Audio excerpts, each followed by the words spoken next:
본 방송에서 제공하는 투자 정보는 투자 판단에 대한 조언입니다. 방송에서 제공하는 주식의 가치, 가격 상승 및 가격 하락에 대해서는 방송사에서 보장하지 않습니다. 이 시각 헤드라인 뉴스입니다. 아시아 유럽 정상회의 아셈 경제장관회의가 내년 하반기 우리나라에서 12년 만에 열립니다. 산업통상자원부는 내년 하반기 한국 개최가 최종 확정돼 준비기획단을 공식 출범했다고 밝혔습니다. 산업부는 최근 세계의 흐름이 커지는 보호무역주의와 통상환경 변화에 아시아와 유럽이 공동 대응을 모색하는 좋은 기회가 될 것이라고 설명했습니다. 조류 인플루엔자, AI 영향에 따른 달걀 공급 부족 현상이 심해지며 대형 할인점 롯데마트가 내일부터 판매 수량을 제한하고 가격도 10% 정도 더 올립니다. 또 롯데마트를 비롯해 이마트와 홈플러스 등 대형마트들은 이미 지난 2주에 걸쳐 10%가량 달걀값을 올렸습니다. 정기예금형 특전 금전 신탁이 내년부터 예금자 보호 대상에 추가돼 금융회사가 파산하더라도 5천만 원 내에서 원리금을 되돌려받을 수 있게 됩니다. 정기예금형 특정 금전 신탁은 고객이 최소 2천만 원 이상 은행과 증권사 등 금융회사에 신탁하게 되면 금융회사가 원금 손실 가능성 있는 주식, 채권과는 다르게 우량 시중은행 정기예금 중심으로 투자하는 상품입니다. 월 100만 원도 안 쓰는 가구 비율이 7년 만에 최대를 기록했습니다. 통계청의 자료를 보면 지난 3분기 전체 가구 가운데 월 평균 지출 100만 원 미만 가구 비율은 13%였습니다. 이는 지난 2009년 3분기 14%를 기록한 이후 가장 높은 것입니다.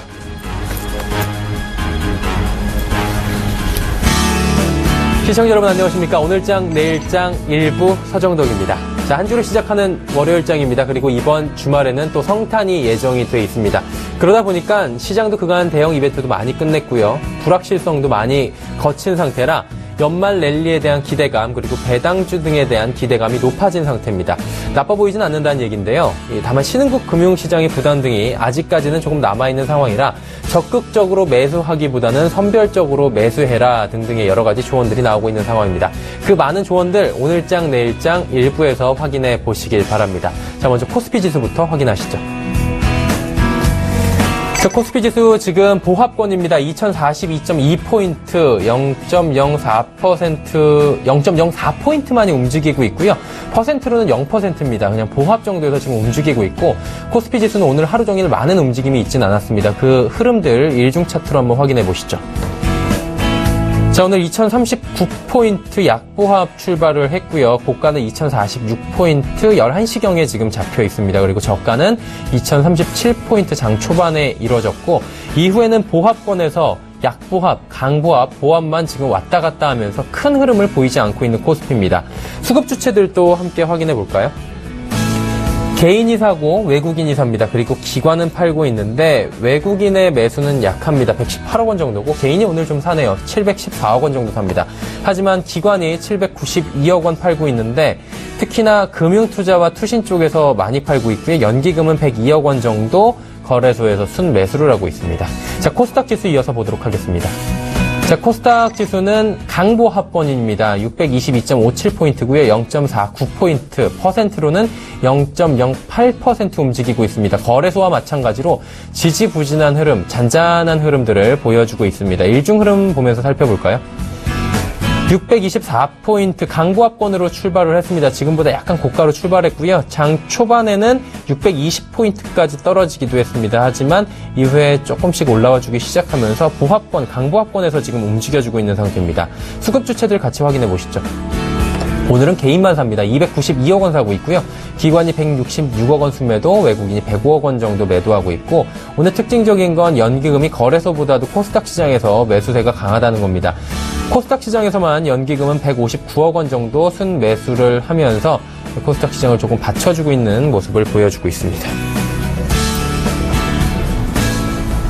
국내 양증시 흐름 여기까지 살펴보도록 하겠습니다. 오늘 장 관심 업종 그리고 장 마감 전략까지 살펴드릴 오인의 투자 전략 이어갑니다.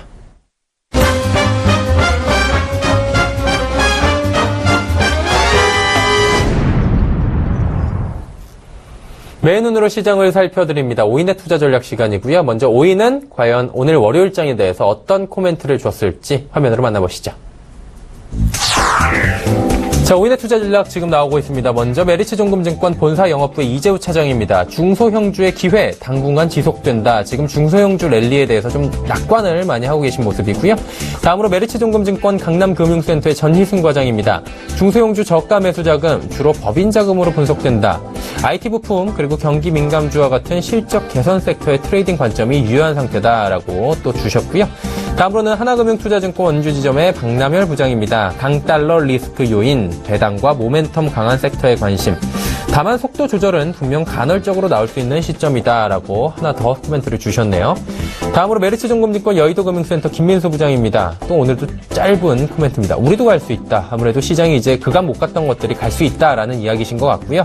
마지막으로 이베스트 투자증권 테헤란금융센터의 김근호 연구원입니다. 시장 상승 후에 쉬어가는 흐름. 시장은 여전히 반등권이라고 판단이 되지만 종목별로 접근하는 것이 유효하고 중소형주에는 좀 단기적으로 관심을 가져보자라는 이야기까지 덧붙여 주셨습니다.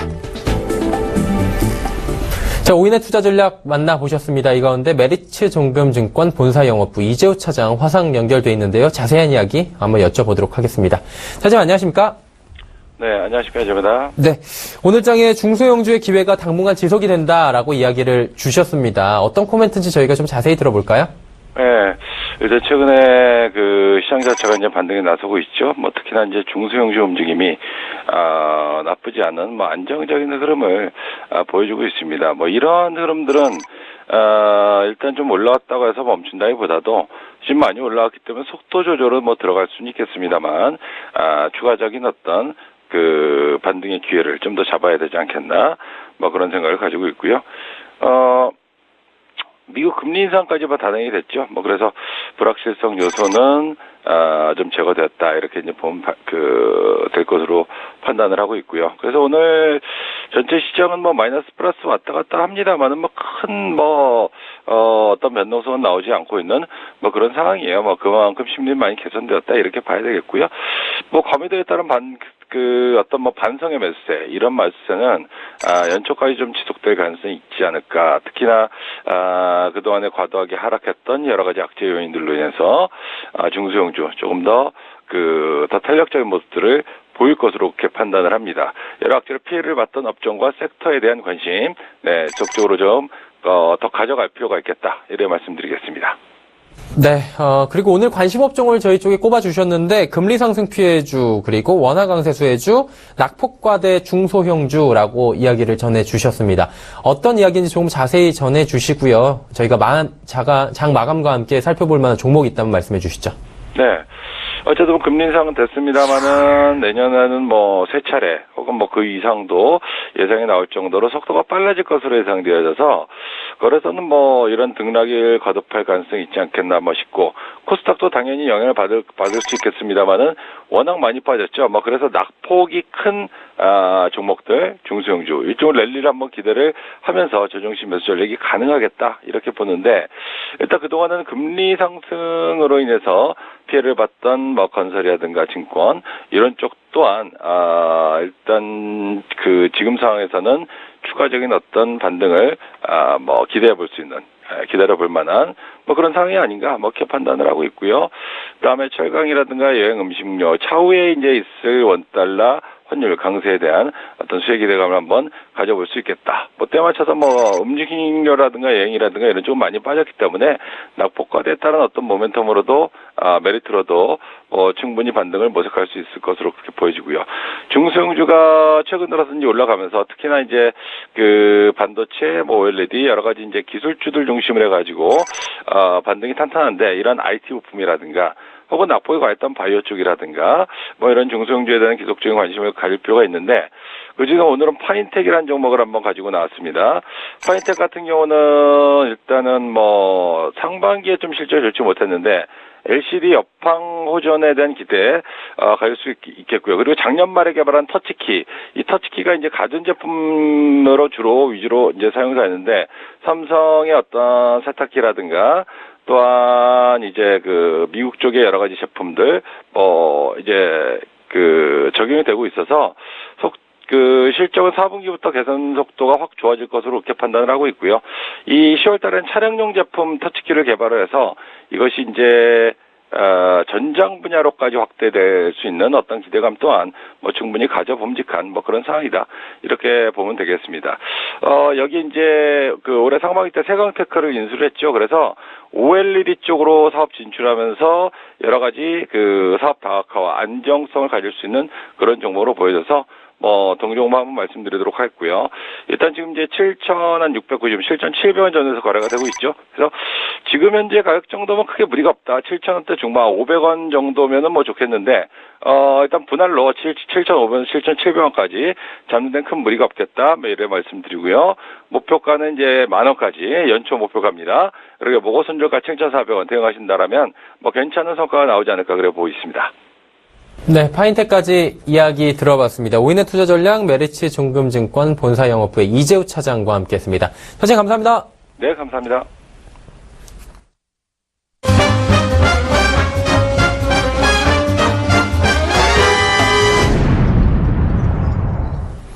네, 종목 컬렉션 시간 돌아왔습니다. 증권 전문가 오인과 함께하는 시간이고요. 오늘도 좋은 종목을 아마 추천해 주실 걸로 예상이 됩니다.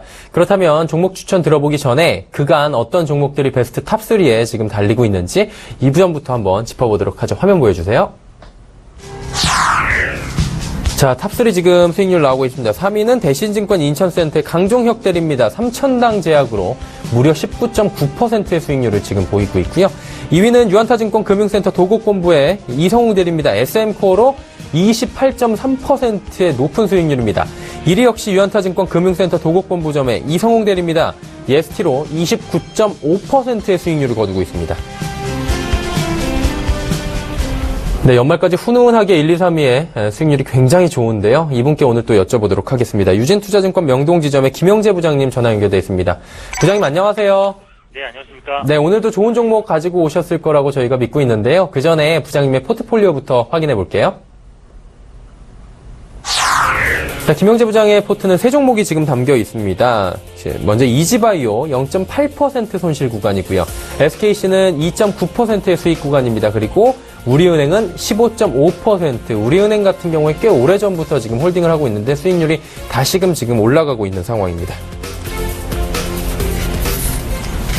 네, 김 부장님의 종목 세 종목 지금 봤는데요. 일단 오늘의 추천 종목 듣기 전에 이 종목들 홀딩인지 아니면 손절인지 이익 실현인지 한번 들어볼까요? 네, 일단 이지바이오 같은 거부터 말씀드리면 최근 조류 독감이 더욱더 기승을 부리면서 네. 사상 최대 규모의 피해가 예상되고 있습니다. 조류 독감으로 인해 살처분된 닭의 숫자가 늘어나고 있는 가운데 이지바이오의 주가도 점진적 반등이 나오고 있습니다. 아무래도 살처분 이후 수요만 회복된다면 육계 가격 상승 및 안정이 나타날 가능성이 높기 때문에 생물자원 평가액이 크게 나타날 수 있는 이지바이오는 조류 독감 수혜주라고 할 수 있습니다. 조류 독감 이외에 전반적으로 이지바이오는 실적 개선 기대감이 지속되고 있고 주가 역시 저평가된 밸류에이션을 받고 있다는 점과 중기적으로 내년 자회사 상장 이슈 기대감이 살아있기 때문에 좀 더 보유하는 전략이 좋다고 판단하고 있습니다. SKC 같은 경우는 매매에 관한 전략적 이슈가 발생하지 않았고 12월 들어 기간의 순매수가 지속되고 있다는 점에서 장기적인 관점에서 바라봐야 하는 종목이라고 판단하고 있습니다. 주가는 횡보하면서 큰 탄력을 보여주고 있지는 못하고 있지만 업황 사이클상 내년부터 이익이 크게 좋아질 가능성이 높고 따라서 내년 상반기까지 편안한 주가 흐름이 예상되어 지속 보유 의견을 드리며 지난주와 마찬가지로 내년 상반기를 겨냥한 저가 매수도 괜찮다고 좀 판단하고 있습니다. 우리은행은 지난 한 주 동안 2.7% 상승을 기록해 코스피 시장 상승률인 0.9%를 2%포인트 가까이 초과하는 좋은 주가 흐름을 보여줬는데요. 미국 금리 인상에 따른 시중 대출 금리 상승으로 실적에 대한 기대감이 작용했을 것으로 판단하고 있습니다. 향후 실적 전망 개선과 더불어 연말이 다가올수록 배당 관련주들의 프로그램 매수 유입이 지속될 수 있기 때문에 연말까지는 배당 투자 관점에서 보유 전략이 맞다고 할 수 있습니다. 그렇지만 배당락 이후에는 상승 탄력 둔화가 예상되므로 이번 달 말일 배당락 이후에는 이익 실현하는 관점에서 접근하는 것이 좋다고 보고 있습니다. 네, 세 종목 모두 보유고 우리은행 같은 경우 배당락 이후에 한번 매도하는 관점도 가져보자라고 주셨습니다. 세 종목 모두 보유면 오늘 종목은 포트에 담진 않고 추천만 받아볼 텐데요. 어떤 종목을 추천받을지 저희가 들어볼까요?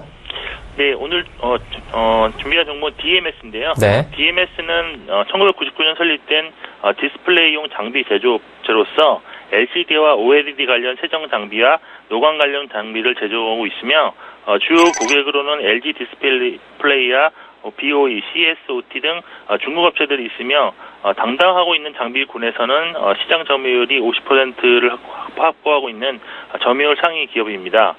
실적 동향은 지난 3분기까지 누적 영업이익이 231억 원, 당기순이익 129억 원을 기록하여 전년 동기 대비 영업이익은 2배 이상, 순이익은 소폭 증가한 점이 특징입니다. 메인 투자 포인트는 4분기 실적 개선세가 나타날 것이라는 점과 내년 실적 역시 증가할 것이라는 점, 그리고 그에 따른 밸류에이션 매력이라고 할 수 있습니다. 먼저 실적 동향에서 이번 4분기 실적은 순이익단에서 큰 증가가 가능할 것으로 판단되고 있는데요. 지난 3분기 실적에서는 영업이익이 크게 증가했음에도 순이익은 오히려 크게 감소한 바 있는데 원달러 환율 하락에 따른 환차손 및 외환자산 평가 손익이 반영되었기 때문입니다. DMS의 매출액 중에 약 80%가 수출이기 때문에 환 변동성이 높고 외화자산 역시 많기 때문에 환율의 순이익이 연동되는 점에서 현재 1180원대에 있는 환율 상황은 DMS에 매우 유리하게 작용할 것으로 판단하고 있습니다. 또한 2017년도에도 실적 증가세는 지속될 것으로 보이는데 중국 패널 업체들의 공격적인 OLED 투자가 확대될 것으로 전망되고 있어 중국 내 점유율이 80%에 가까이 올라온 DMS의 수혜폭이 더 크게 작용할 것으로 전망됩니다. 내년 DMS의 수주 규모는 3,400억 수준으로 예상되고 있어서 올해 대비 약 16% 정도 증가할 것으로 예상되며 OLED 비중 역시 50%가 넘을 것으로 보여서 그동안 밸류에이션 디스카운트 요인이었던 LCD 장비 업체라는 인식에서 벗어날 수 있을 것으로 기대하고 있습니다. 내년 실적 컨센서스는 영업이익이 올해 예상 대비 31.3% 증가한 427억 원, 당기순이익은 30.6% 증가한 305억 원에 형성되어 있고 현재 주가 수준은 내년 실적 컨센서스 대비 PER 6.6배, PBR 1.4배로서 PER 기준 절대적으로나 상대적으로 낮은 밸류에이션 수준을 유지하고 있어 매력적이라 할 수 있습니다. 이렇게 밸류에이션 수준이 낮아지게 된 원인에는 2014년까지 적자였던 실적 부진이라는 점도 있었고요. LCD 장비 업체라는 인식이 강했고 삼성향보다는 LG향 편중이 많았기 때문에 그렇게 낮은 밸류에이션을 부여받았다고 판단됩니다. 그렇지만 내년부터는 OLED 비중이 더 높아지게 되고 중국의 공격적인 투자의 실질적 수혜라는 점에서 주가는 점진적 상승을 기록할 것으로 판단하고 있습니다. 가격주라고 말씀드리면 현재 단기적으로 상승하였기 때문에 8,700원 수준에서의 눌림목 매수가 일단 좋다고 보이고 목표가는 직전 고점을 뚫는 수준인 11,000원, 손절가는 8,000원으로 잡고 대응하시는 전략을 추천해드리겠습니다. 네, 알겠습니다. 오늘 말씀 감사합니다. 네, 감사합니다. 네, 유진투자증권 명동지점의 김영재 부장과 함께했습니다. 자, 1부 오늘장 내일장 함께하셨고요. 잠시 뒤 2부 예고해드리도록 하겠습니다. 오늘장 이슈 KTB투자증권 최현기 연구원과 함께 상승 탄력이 둔화, 대응 전략 및 변수 분석해보는 시간 갖도록 하겠습니다. 이슈 칼럼 이어집니다. 미중산업경제연구소 조용찬 소장과 함께 G2 자본 흐름과 시장 동향 짚어보도록 하겠습니다. 핫이슈 종목 마지막으로 준비가 되어 있는데요. 하나금융투자증권 임진우 대리와 함께 벽돌 면세점주 투자 전략은? 이라는 주제로 이야기 나눠보도록 하겠습니다. 잠시 뒤 2부에서 뵙겠습니다. 고맙습니다.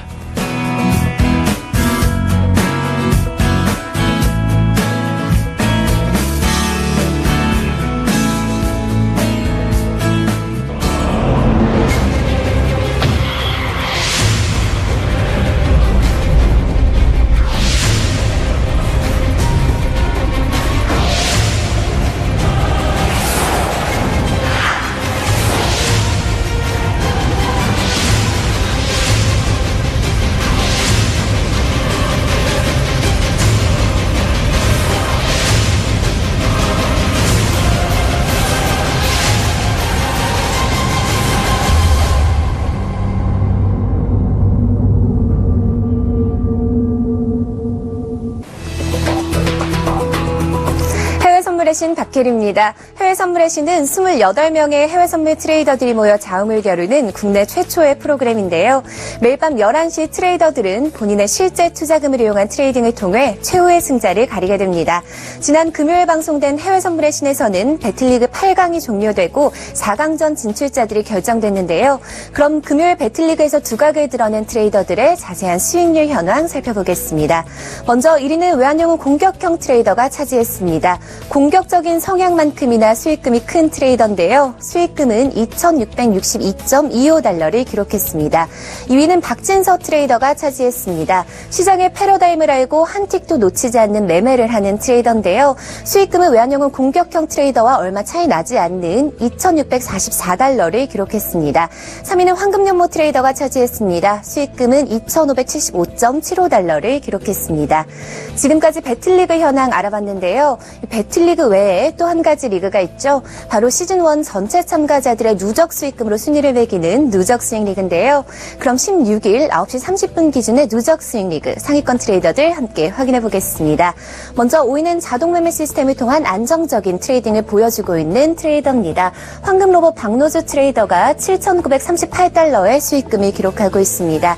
4위는 전날 배틀리그에서 2위를 차지한 트레이더입니다. 황금가면의 기계달인 트레이더가 9,809달러의 수익금을 기록하고 있습니다. 3위는 아쉽게도 어제보다 한 계단 하락했습니다. 근성과 열정이 있는 외환영어 안정형 트레이더가 14,183달러의 수익금을 기록했습니다. 2위는 황금연모 트레이더가 차지하고 있습니다. 17,784달러의 수익금을 기록하고 있습니다. 1위는 전날 배틀리그에서도 1위를 차지한 트레이더입니다. 뛰어난 기량을 보여주며 압도적인 수익금을 기록하고 있는데요. 46,087달러의 수익금을 기록하고 있습니다. 네, 대회 기간 동안 해외 선물의 신 트레이더들의 실시간 매매 내역과 상세한 전략을 직접 확인하실 수 있는데요. 검색창에 해외 선물의 신을 검색하시거나 서울경제TV에 들어오셔서 해외 선물의 신 배너를 클릭하시면 언제나 바로 확인하실 수 있습니다. 매일 밤 11시 해외 선물의 신과 함께 트레이딩의 액션을 경험해 보시는 건 어떨까요? 오늘부터는 4강전이 진행될 예정이니까요. 더 흥미진진한 경기 함께 확인하실 수 있을 겁니다. 지금까지 해외 선물의 신 박혜리였습니다. 본 방송에서 제공하는 투자 정보는 투자 판단에 대한 조언입니다. 방송에서 제공하는 주식의 가치, 가격 상승 및 가격 하락에 대해서는 방송사에서 보장하지 않습니다.